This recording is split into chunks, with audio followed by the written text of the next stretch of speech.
hari ini saya diminta oleh teman-teman HMK ya untuk memberikan eh, sedikit ilmu ya untuk pembahasan soal ujian akhir semester ini dengan mata kuliah kimia dasar.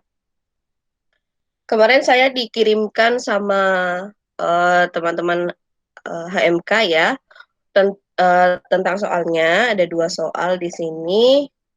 Soalnya punya Bu Is dan juga punya Pak Rianto. Kemarin juga sudah ada yang bertanya ya, sudah ada bertanya juga di angkatan 2020 kalau soalnya itu yang Bu Is itu. Jadi ini yang saya bahas nanti punyanya Bu Is. Tapi sebelumnya saya konfirmasi lagi dengan teman-teman 2020. Dosennya Bu Is ya, berarti soalnya yang ini kan, yang ingin dibahas. Ini kan kalau dari teman-teman HMK nih satu file ini, yang ini tuh soal UAS, ya kan? Nah, terus kalau yang Pak Rianto itu soalnya soal UTS, bukan soal UAS. Apakah materinya yang UAS ini sama dengan yang materi UTS atau berbeda? Kalau materinya yang dari Pak Rianto, mungkin kelas B tentang apa untuk UAS ini? Kelas B sama yang Bu Is. Kelas B Bu Is, Mbak. Oh, sama Bu Is. Tadi ada yang bilang Pak Rianto? Itu yang kelas A, Mbak. Yang Itu yang kelas A. Iya. Kalau yang kelas A mungkin materinya apa ya? Apakah sama dengan apa namanya kisi-kisinya? Apakah sama yang dengan Bu Is? Ataukah bagaimana? Ataukah ini itu yang soalnya Pak Rianto, yang UTS ini apakah keluar juga di UAS sama atau tidak? Mungkin bisa dikonfirmasi dulu. Oke, ini yang untuk soal Bu Is, soal UAS yang punya Bu Is. Jadi soal nomor 1 itu tentang kesetimbangan kimia. Ya, soalnya seperti ini. Reaksi PCl5 dalam fase gas terurai menjadi gas PCl3 dan gas Cl2 memiliki nilai Kc sebesar 0,089 pada temperatur tetap yaitu 127 derajat Celcius. Jika 0,0860 mol PCl5 ditempatkan pada wadah 1 liter, pertanyaannya A, berapakah konsentrasi masing-masing komponen PCl5, PCl3, dan Cl2 pada kesetimbangan? Kemudian yang B, yaitu menentukan nilai Kp. Oke, ini kalau untuk membahasnya, caranya kita tentukan dulu apa saja yang diketahui dari soal tersebut. Yang pertama adalah reaksi penguraian gas PCl5 menjadi gas PCl3 dan gas Cl2 dengan nilai Kc 0,089.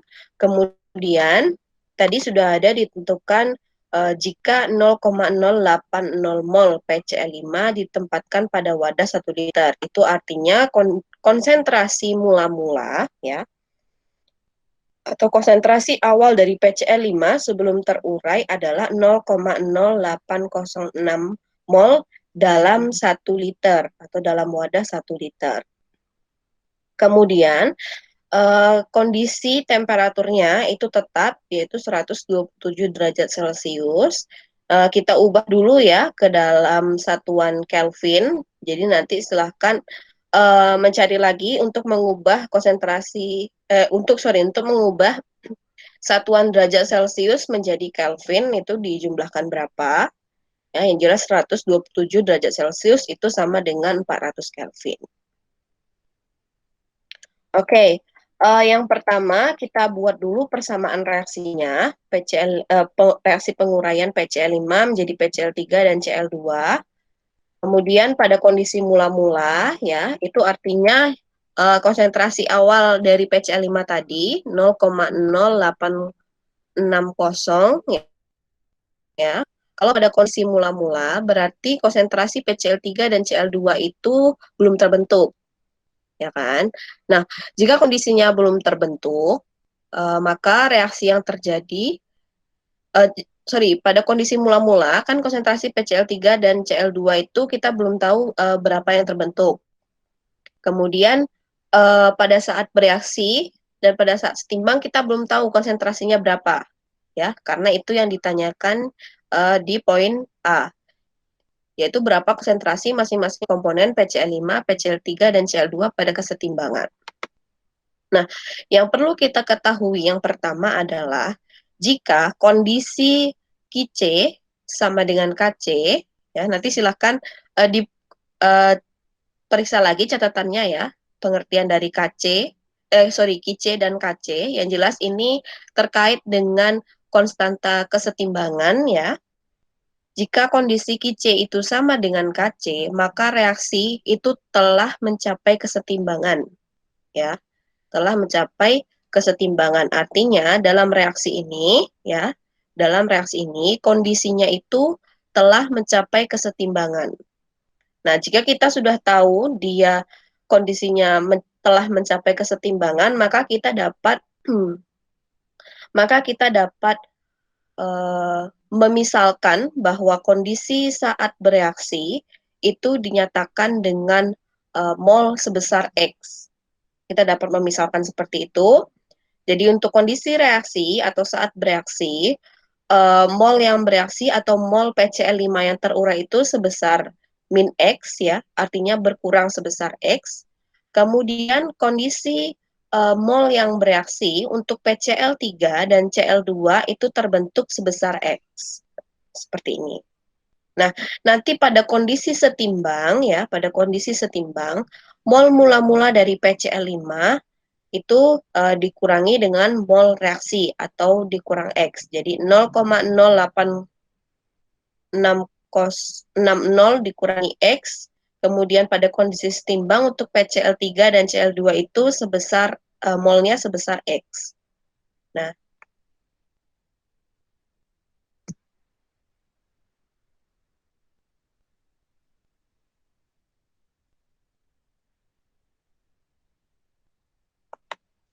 oke, setelah kita peroleh kondisi setimbang seperti ini, kita masukkan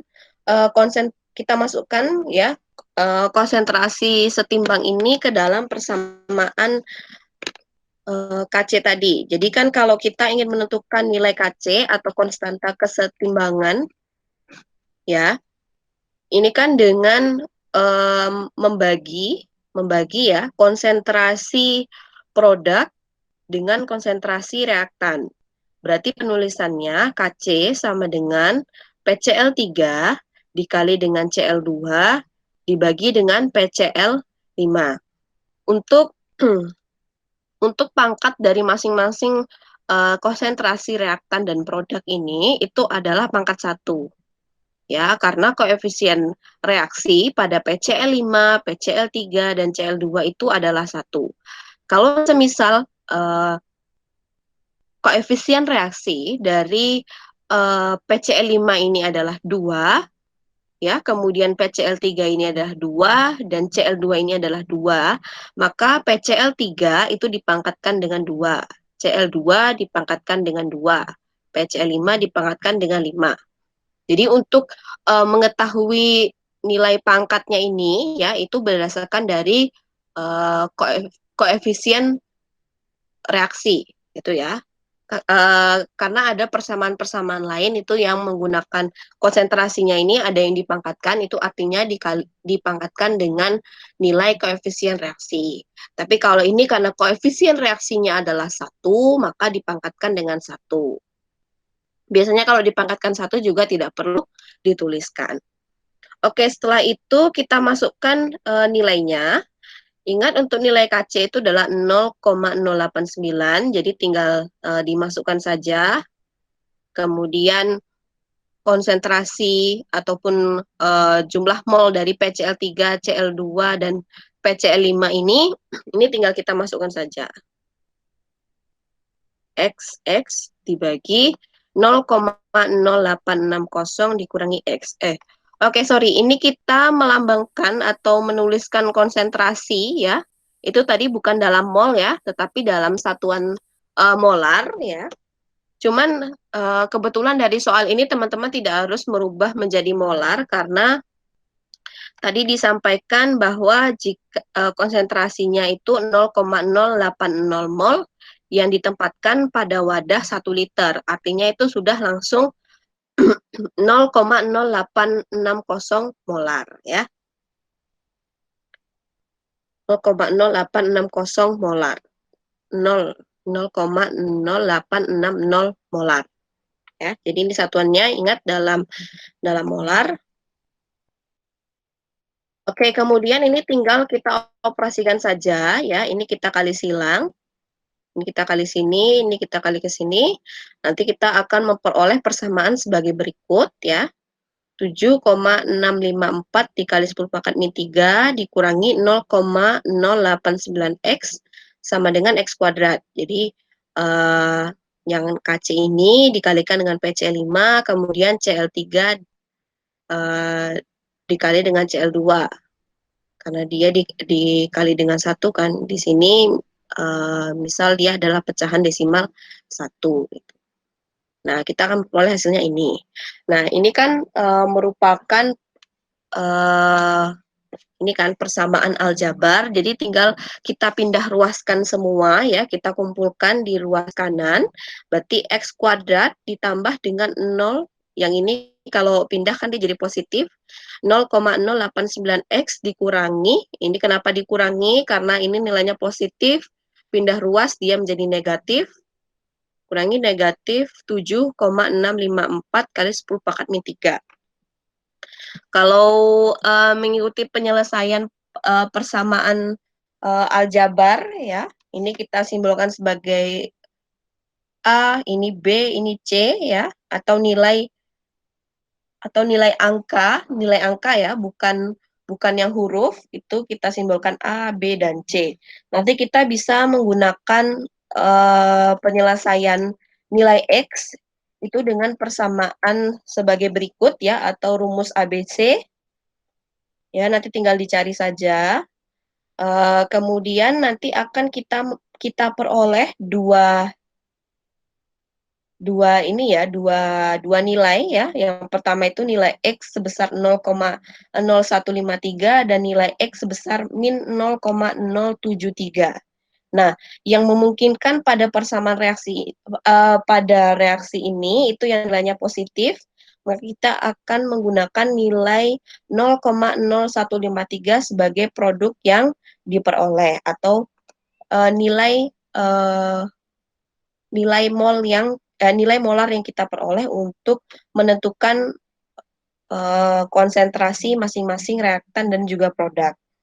Nah, nanti tinggal kita masukkan saja, berarti nilai X tadi adalah 0,0153. Kita masukkan sebagai berikut. PC5 tadi kan kalau kondisi setimbang yang ini 0,0860 dikurangi X, maka tinggal dikurangi saja dengan 0,0153. Nanti kita akan peroleh molnya sebesar 0,0707 mol atau molar ya. Sorry, ini bukan mol tapi molar. Nanti untuk yang PCl3 juga begitu ya. X itu sebesar 0,0153 mol. Kemudian untuk Cl2 itu sebesar 0,0153 mol. Nah, jadi inilah masing-masing konsentrasi untuk untuk reaktan dan juga produk yang terbentuk pada saat kondisi setimbang dari reaksi penguraian gas PCl5. Kemudian yang B itu tadi ditanyakan juga mengenai nilai Kp. Ya. Jadi ada hubungan antara Kp dan juga Kc ya. Hanya saja kalau Kc itu kan menyatakan kondisi kesetimbangan dalam satuan konsentrasi ya. Karena di sini disimbolkan dengan C kecil ya. Berarti itu artinya adalah kesetimbangan dalam satuan konsentrasi. Sedangkan kalau dengan Kp itu artinya adalah kondisi kesetimbangan kimia yang dipengaruhi oleh tekanan. P itu dari singkatan pressure, Kp. Nah, nanti hubungannya itu adalah dengan mengkalikan nilai Kc ya dengan R T dan juga pangkat delta N. Di mana nilai R ini itu tetapan gas ideal ya, 0,082 liter ATM per mol Kelvin ya. Kemudian nilai T itu adalah temperatur atau suhu. Kemudian delta N ini adalah nilai pangkat ya, nilai pangkat dari perbedaan koefisien produk dengan koefisien reaktan. Dalam hal ini perbedaannya yaitu di sini kan produknya itu masing-masing pangkat 1 ya kan, pangkat 1. Masing-masing itu nilainya ini adalah 1 koefisien reaksi. Koefisien reaksi maksud saya. Ini koefisien reaksinya 1, kemudian ini juga koefisien reaksinya 1. Ini kan kalau dijumlahkan koefisien reaksinya adalah 2. Ya kan? Nah, 2 dikurangi dengan 1 ya, yaitu koefisien dari PCl 5 ya, maka 2 dikurangi 1, maka nanti kita akan menggunakan delta N yaitu 1.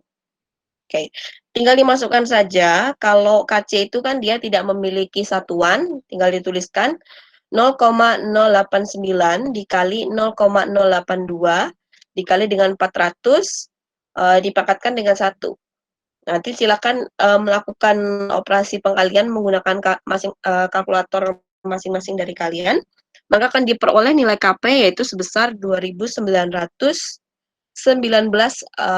ATM ya untuk konsentrasi untuk satuan pada Kp yaitu menggunakan satuan tekanan yaitu ATM. Jadi nilainya adalah 2,919 ATM. Nah, inilah nilai untuk dari Kp pada reaksi penguraian PCl5 menjadi PCl3 dan Cl2.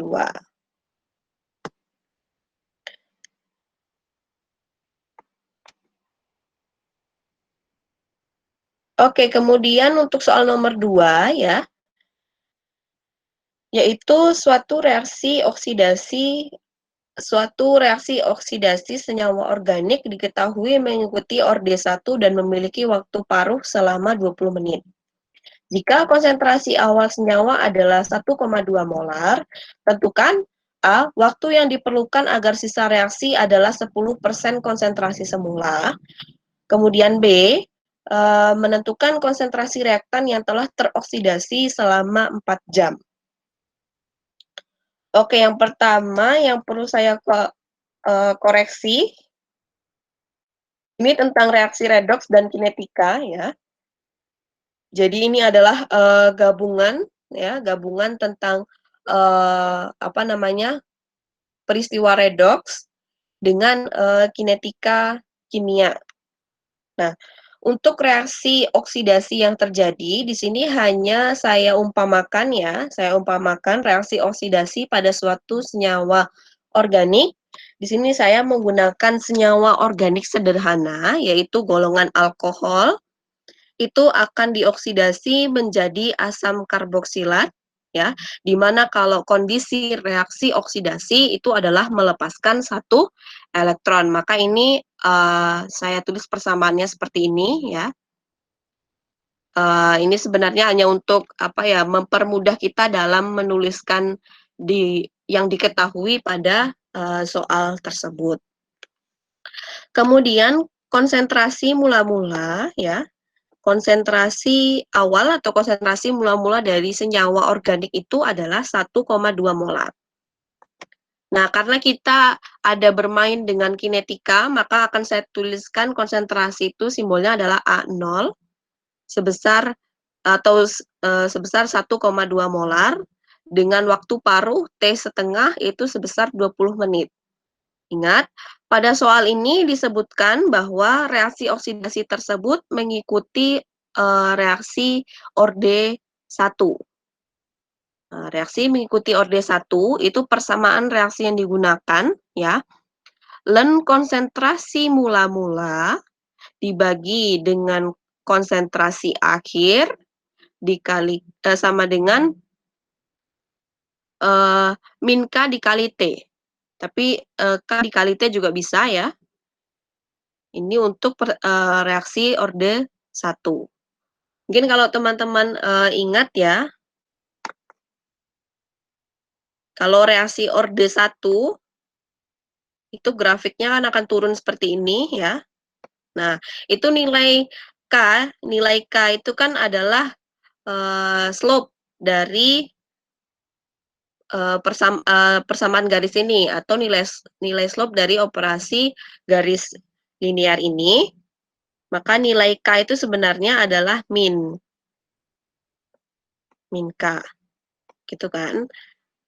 Tapi untuk proses perhitungan kita tidak menyatakan nilai K itu dalam min, tapi nilai K itu dalam positif. Jadi K saja. Makanya ini bisa kita tuliskan tanpa negatif, ya. Oke, sebelum masuk ke jawaban poin A dan poin B, yang pertama yang harus teman-teman ketahui dari persamaan reaksi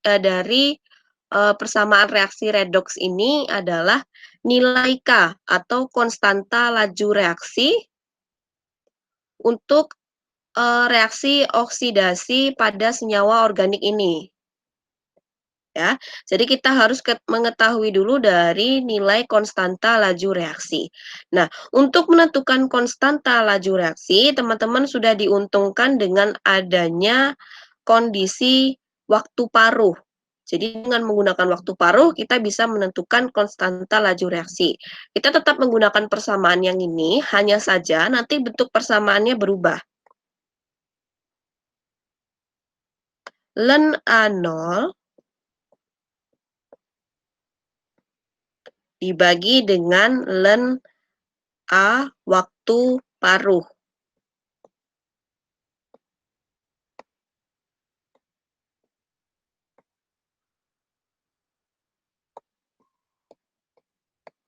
K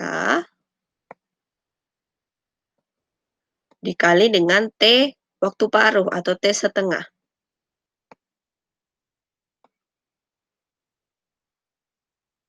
Oke, caranya yang pertama kita sudah diuntungkan dengan A0 itu sama dengan 1,2 molar. Ya, tinggal kita masukkan atau tinggal kita tulis. Hanya saja konsentrasi untuk waktu paruh, konsentrasi akhir dari waktu paruh itu kita menyimpulkan begini, berarti pada kondisi waktu paruh itu konsentrasi dari mula-mula itu adalah setengah dari konsentrasi awal. Berarti 1,2 molar dibagi dengan 2. Berapa itu? Dapatnya 0,6 molar, dituliskan 0,6. Jadi ln 1,2 dibagi dengan 0,6, ini langsung dioperasikan, diperoleh 0,693. Ini udah hasil dari ln. Nah, konstanta dikalikan dengan waktu paruhnya. Waktu paruhnya adalah 20 menit, dituliskan 20 menit ya. Nanti sampai di sini 0,693 sama dengan K dikali dengan 20 menit. Nanti nilai K itu adalah pembagian dari 0,693 dibagi dengan 20 menit. Itu kita akan memperoleh nilai K sebesar 0,0346 dengan satuan per menit. Ya. Jadi untuk konstanta laju reaksi itu satuannya adalah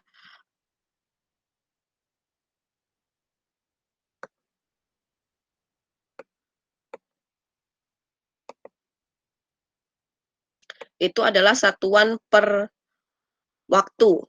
Satuan per waktu atau waktu pangkat min 1. Oke. Kemudian kita telah mengetahui nilai K, kita bisa menentukan ataupun bisa menjawab poin A dan poin B.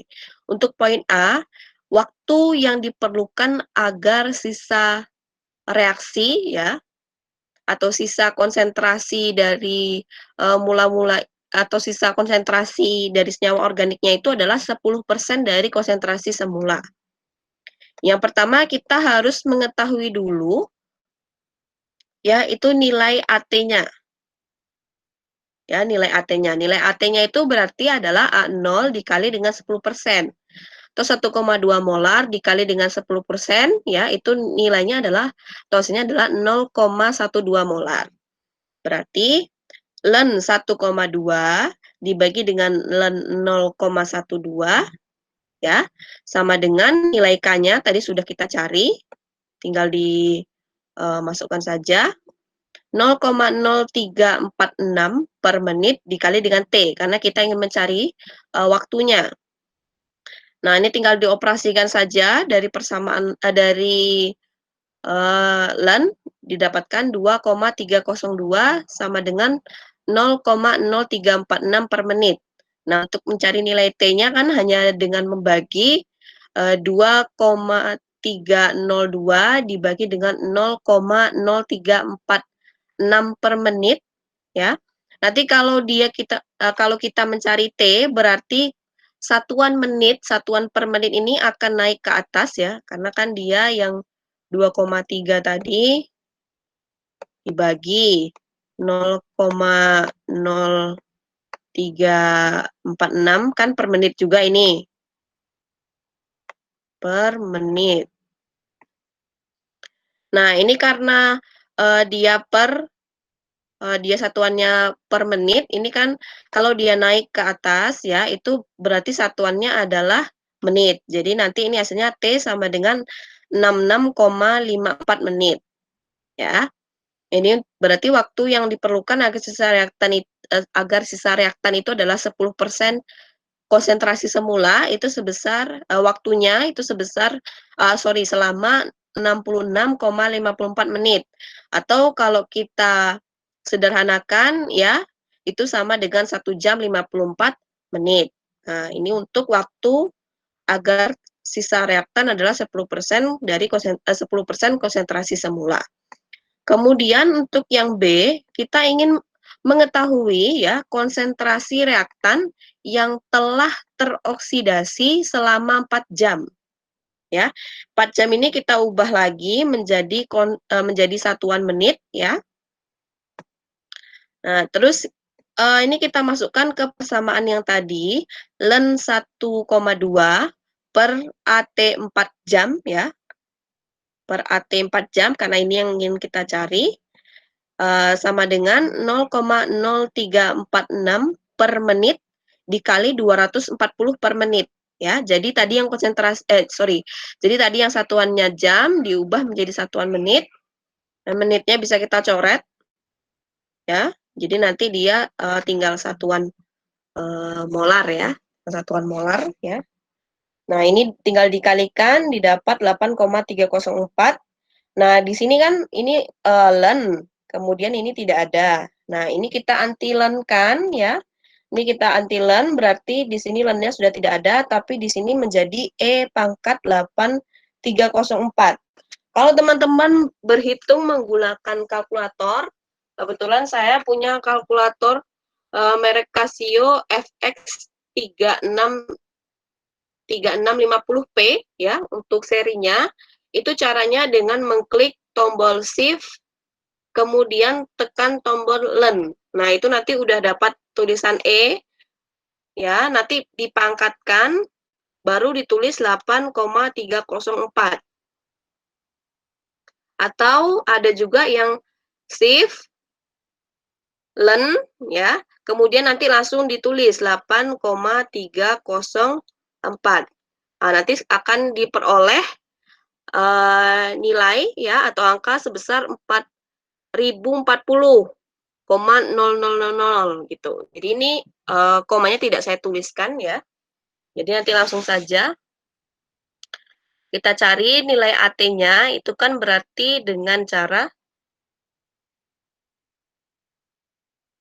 membagi 1,2 dengan 4040, maka kita memperoleh konsentrasi saat T selama 4 jam, ya. Konsentrasi akhirnya itu adalah 2,94 kali 10 pangkat min 4 molar. Tapi ini kan konsentrasi saat waktu oksidasi selama 4 jam. Yang ditanya adalah konsentrasi reaktan yang telah teroksidasi. Berarti A0 dikurangi konsentrasi mula-mula, ya, dikurangi dengan konsentrasi akhir atau konsentrasi setelah 4 jam. Ya, 1,2 dikurangi 2,97 kali 10 pangkat min 4 molar, maka kita akan memperoleh konsentrasi reaktan yang telah teroksidasi selama 4 jam, yaitu sebesar 1,199 molar. Nah, ini untuk penyelesaiannya. Oke, selanjutnya itu mengenai kelarutan garam, ya, soal nomor 3. Ya, punya Bu Is itu mengenai kelarutan garam atau KSP. Di sini saya lupa ingat juga sebenarnya ya, untuk yang KSP mungkin nanti teman-teman bisa dikoreksi kembali setelah saya beri penjelasan ya. Diketahui dari soal itu hanya memiliki PBI hanya memiliki KSP sebesar 7,1 kali 10 pangkat min 9. Kita disuruh untuk menentukan kelarutan jenuh PBI, kemudian jika dalam 100 mili diketahui konsentrasi Pb2+ adalah 0,01 molar, tentukan berapa mol I- yang harus ditambahkan sehingga menghasilkan endapan. Kemudian yang C, berapa kelarutan PBI dalam 0,01 molar PbNO3. Oke, yang pertama itu mengenai kelarutan jenuh dari PBI. Ya, kita buat dulu persamaan terionisasi PBI di dalam air ya. PBI terionisasi atau terurai menjadi Pb+ ditambah dengan Imin. Maka nilai KSP itu sama dengan Pb+ dikali dengan Imin. Di mana KSP ya itu sama dengan konsentrasi dari Pb+ itu bisa kita simbolkan dengan S dikali dengan S, maka nilai KSP adalah S kuadrat. Maka untuk nilai S adalah akar dari KSP. Maka untuk menjawab kelarutan jenuh PBI ya atau S dari PBI yaitu akar dari 7,1 kali 10 pangkat min 9. Maka kita akan memperoleh kelarutan jenuh PBI sebesar 8,427 kali 10 pangkat min 5 molar. Oke, yang B, kita ingin mengetahui berapa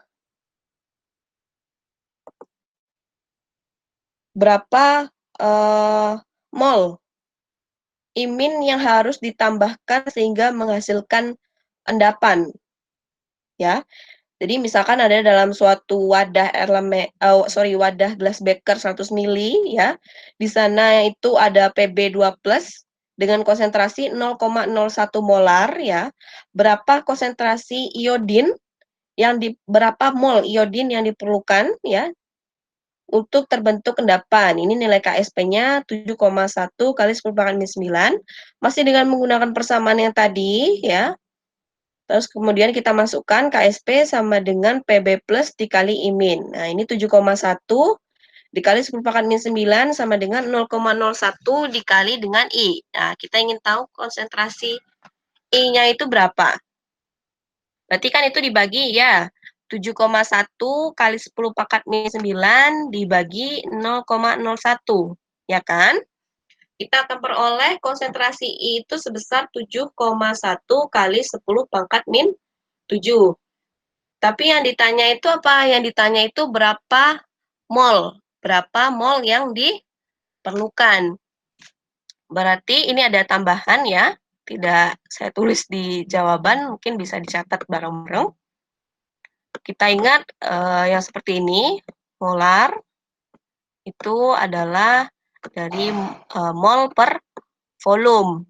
Nah, di sini tadi sudah ada ya, volumenya itu adalah 100 mili. 100 mili, ingat ini satuannya adalah mililiter.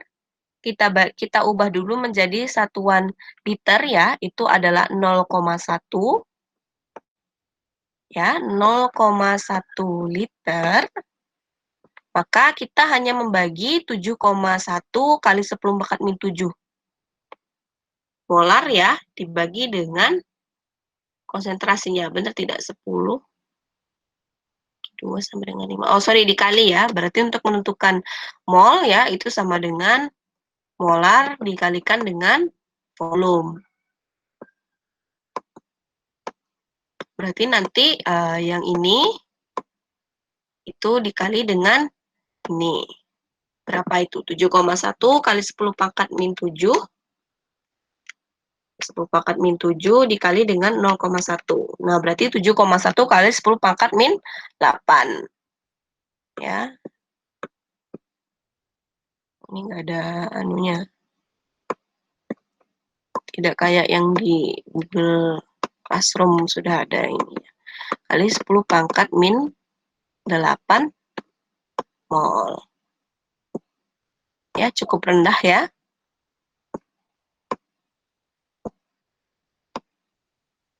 Oke.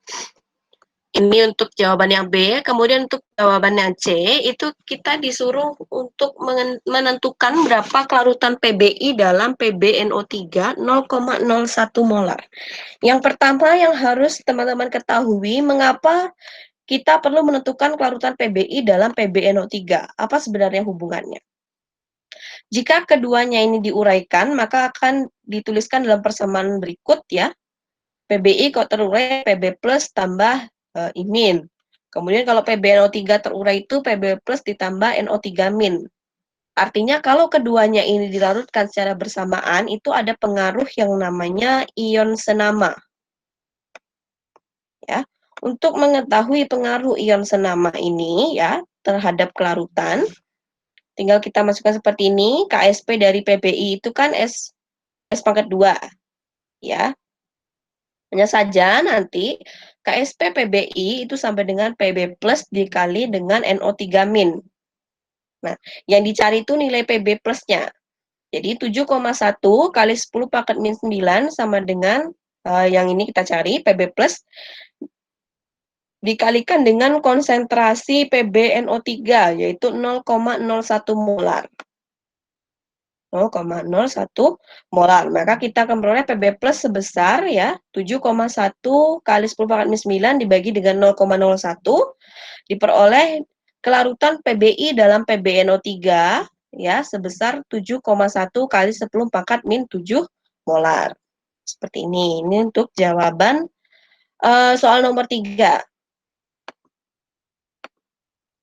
Oke, selanjutnya itu soal nomor 4 ya, terkait asam basa. Tentang konsep asam basa. Soalnya adalah asam format atau CH2O2 memiliki konstanta kesetimbangan asam sebesar 1,8 kali 10 pangkat min 4 jika sebanyak 2 mol asam format dilarutkan membentuk 500 ml larutan. Tentukan A. Konstanta disosiasi asam format. B. pH larutan. C. Jika ke dalam 500 ml larutan tersebut ditambahkan sebanyak 1 mol NaOH, berapa pH yang terbentuk? Kemudian yang D. Jika ke dalam 500 ml larutan tersebut ditambahkan sebanyak 10 mol NaOH, berapa pH larutan yang terbentuk?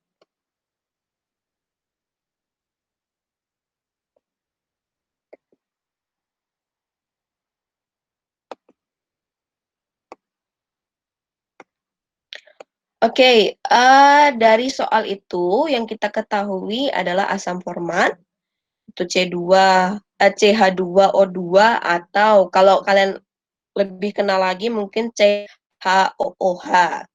Itu nilai Ka atau konstanta disosiasi asamnya itu sebesar 1,8 kali 10 pangkat min 4 di mana pada soal ini ya konsentrasi dari asam format itu adalah 2 mol di dalam wadah atau di dalam gelas beker sebanyak 500 mili.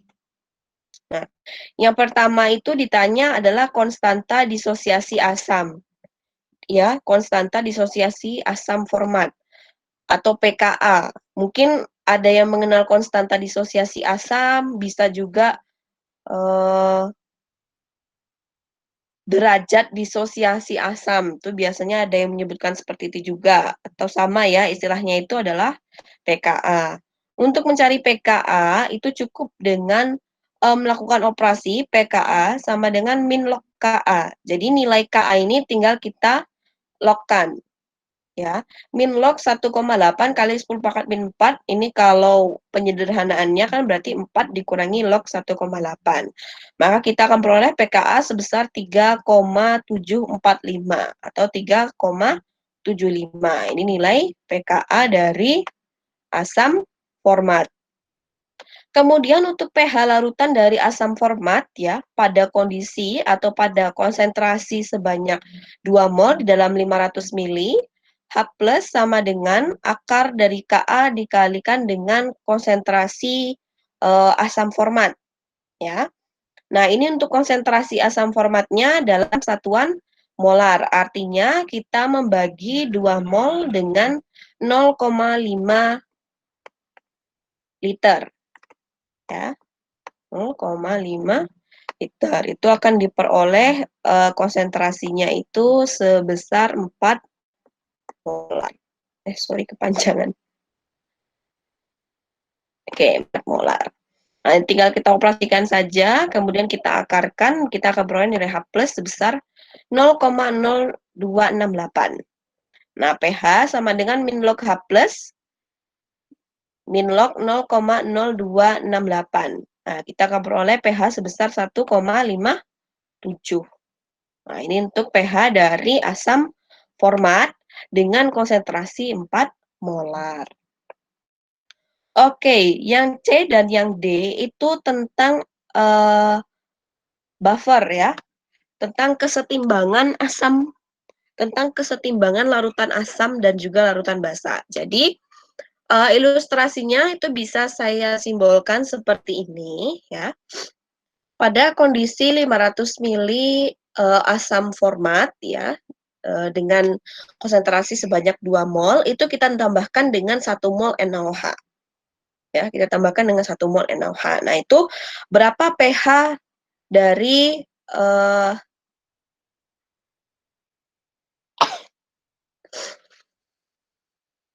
berapa pH dari asam format?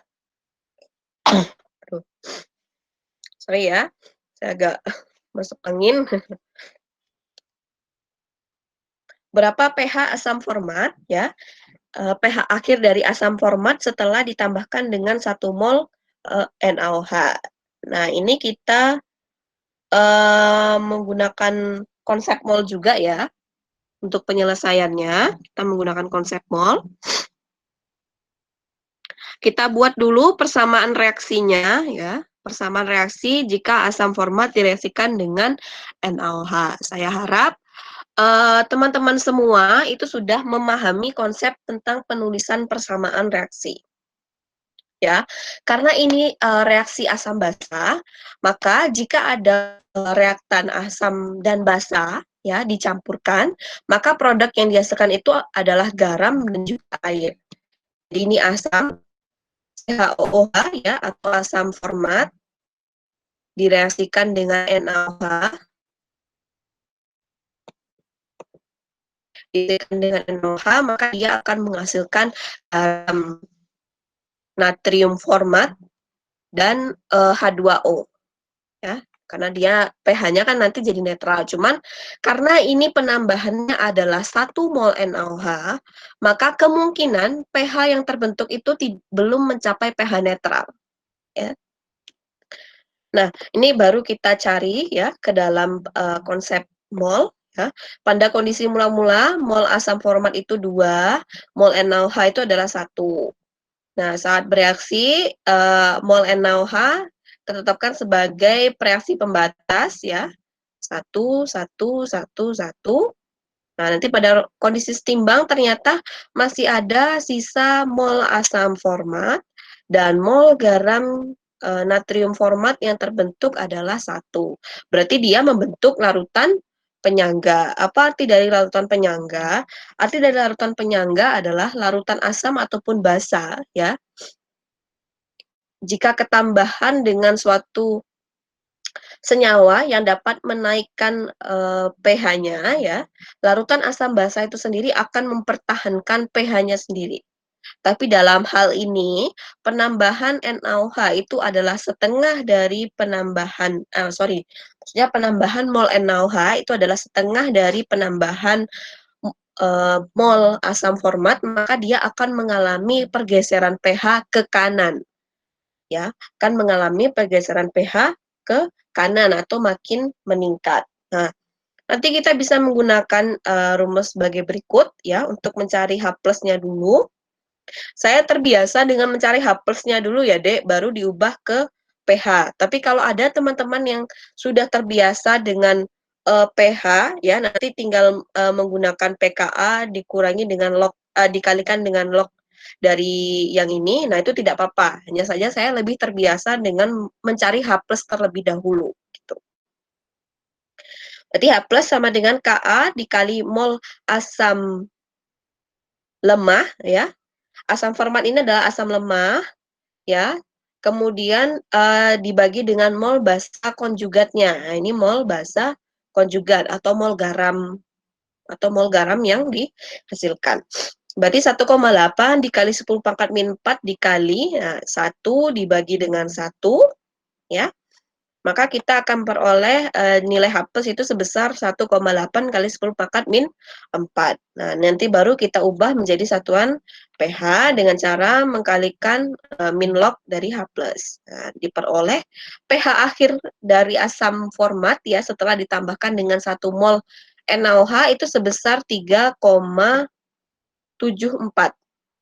Nah, ini pH akhirnya.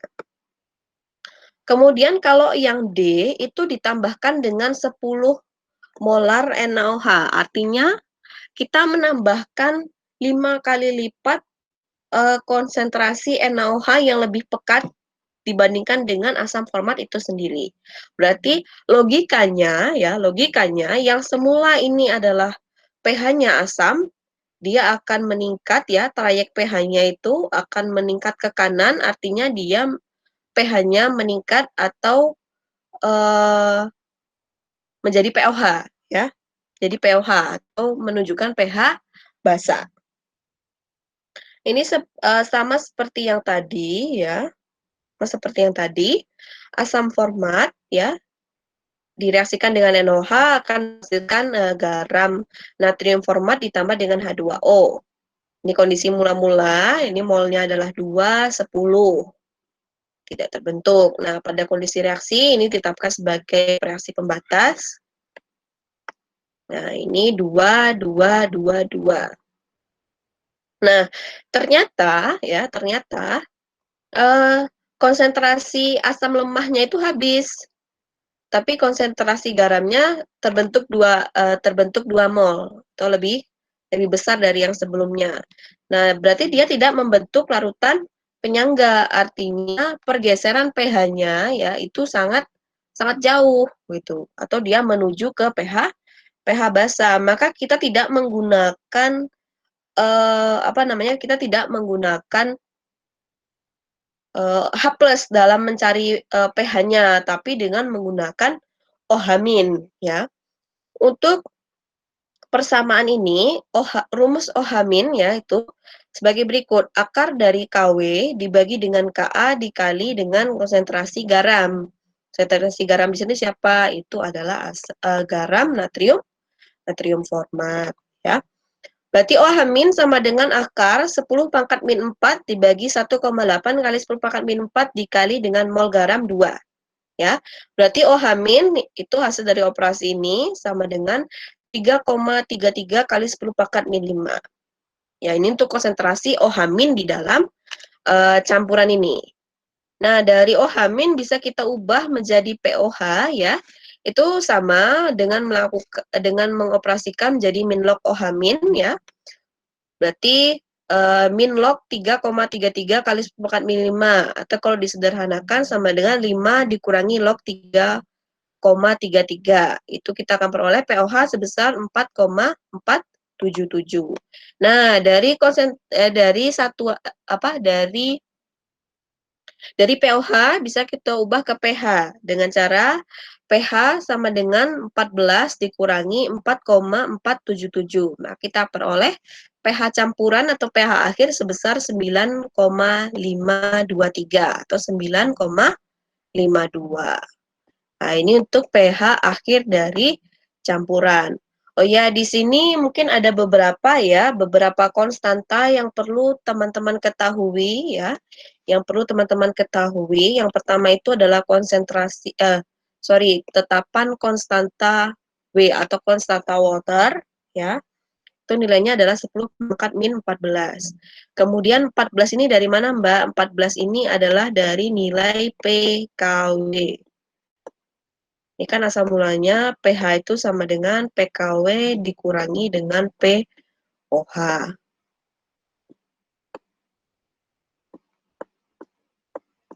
Nilai PKW itu ke 14, Mbak. 14 itu asalnya dari min log KW, ya.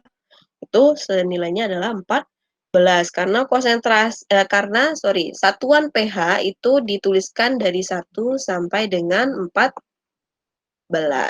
Nah, ini asalnya itu dari sini nih, ya. Oke, itu untuk soal nomor 4. Terakhir soal nomor 5, yaitu terkait penamaan ya. Penamaan senyawa-senyawa organik berdasarkan tata nama IUPAC. Ya, ini A, B, dan C ya. Tuh kalau yang A disebut 5-metil heksanol. Caranya, jadi tadi digambar dulu. Kemudian ya, kalau dia ada OH di sini ya, ada gugus OH, berarti ke belakang ini adalah senyawa organik jenis alkohol atau rantai utamanya itu adalah alkohol. Dan di mana letak OH ini ya, kalau misalkan dia ada di ujung, berarti rantai yang paling ujung ini kita sebut dengan rantai 1. T1, 2, 3, 4, 5, 6 atau 1, 2, 3, 4, 5, 6. Ya, pokoknya dia 6. Cabang alkilnya di mana? Di rantai nomor 5.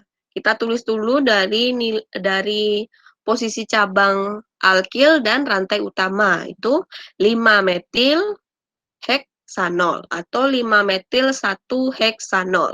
Ini sama aja. Kemudian yang B itu ada suatu